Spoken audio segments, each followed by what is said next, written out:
मैंने आपको 2 या 3 महीने पहले एक बात बताई थी, अगर आपको याद हो। मेरा एक इंडिविजुअल वीडियो आया था, उसका टाइटल था कि term victory impact on India positive और नेगेटिव।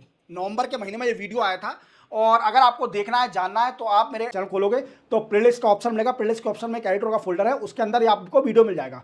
उस वीडियो में मैंने आपसे एक बात बोली थी, आज वो बात सही होने जा रही है। क्या बोला था मैंने आपसे बोला था, जिस दिन डोनाल्ड ट्रंप साहब ने शपथ ले ली प्रेसिडेंट की, उस दिन आप देख लेना, वो सबसे पहले फोकस उनका बढ़ जाएगा कि रशिया और यूक्रेन का वार खत्म कराना। और डेफिनेटली डोनाल्ड ट्रंप साहब रशिया और यूक्रेन का वार भी खत्म करा देंगे, मैं आपको लिख के देता हूं। और आप देख लेना, 1 या 2 महीने बाद मैं आपको फिर से बोल रहा हूं ये बात कि रशिया और यूक्रेन का वार खत्म होने वाला है by the effort of Donald Trump. मैं आपको लिख के देता हूं।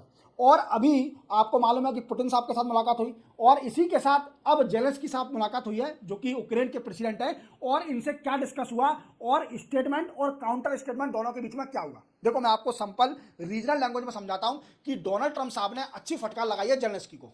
ये समझ लो मेरी बात से, रीजनल लैंग्वेज में समझा रहा हूं क्या फटकार लगाई है। पहले तो इससे बोला गया कि भाई तुम क्या चाह रहे हो, क्या वर्ल्ड वार थर्ड कराना चाह रहे हो क्या? तुम्हारे पास फोर्स नहीं है, तुम्हारे पास जो इनोसेंट लोग हैं वो मर रहे हैं, तुम्हें उनकी केयर नहीं है, तुम बराबर लड़ाई लड़ रहे हो रशिया से तुम कब तक जीत लोगे?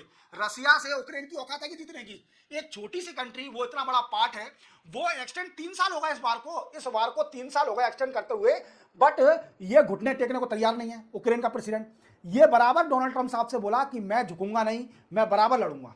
अब क्या था, अब देखो मैंने आपको बताया था, जब यूएसए के प्रेसिडेंट जो बिडेन थे, तो इन्होंने बड़ा सपोर्ट किया यूक्रेन का, इनको कई सारे आर्म एंड एम्यूनिशन दिए कि तू बराबर लड़।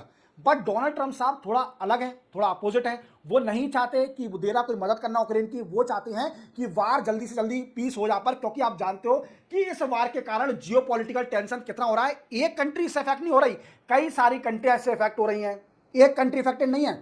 तो यही बोला कि भाई क्यों लोगों को मरवा रहा है, जो तेरी कंट्री के हैं उनको क्यों, इनोसेंट लोग हैं वो, आर्मी क्यों अपनी डिस्ट्रॉय करवा रहा है?